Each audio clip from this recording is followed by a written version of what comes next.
Bon, bah, merci beaucoup d'avoir joué le jeu jusqu'à présent.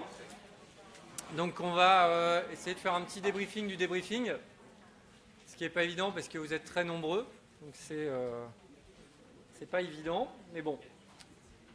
Alors je vais vous amener à revenir un petit peu sur l'expérience de ces quelques heures passées ensemble.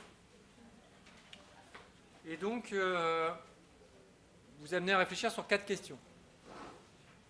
4 questions qui sont quels sont les aspects de l'atelier que vous avez trouvé les plus profitables pour votre pratique quotidienne? Quels sont les aspects qui pourraient être améliorés? Dans quelle mesure vous êtes senti à l'aise ou en difficulté lors de l'atelier? Et dans quelle mesure pensez-vous pouvoir réaliser des sessions de formation sur la pharmacie clinique sous forme de simulation et débriefing?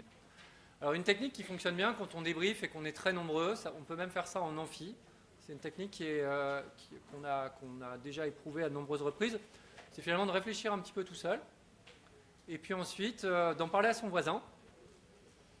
Et puis, par exemple, on va juste travailler sur le premier item. Quels sont les aspects de l'atelier que vous avez trouvé les plus profitables pour votre pratique quotidienne? On ne regarde pas les 3 autres, on ne regarde que celui-là. Et là, vous prenez 2 minutes pour réfléchir à, pour vous, ce qui a été le plus profitable. Et après, vous allez en parler avec votre voisin d'à côté.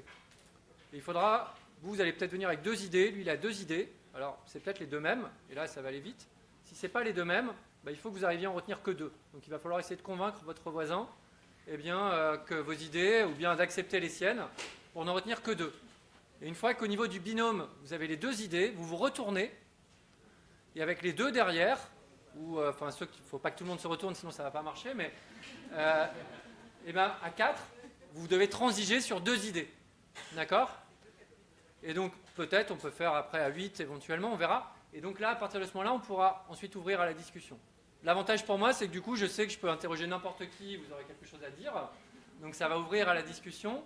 Et l'avantage pour moi aussi et pour vous, c'est que de ce fait, vous allez débriefer entre vous sans qu'il y ait un modérateur qui vienne se mettre entre vous 2 ou entre vous 4.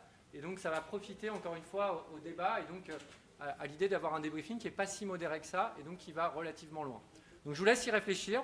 Quels sont les aspects de l'atelier que vous avez trouvé les plus profitables pour votre pratique quotidienne?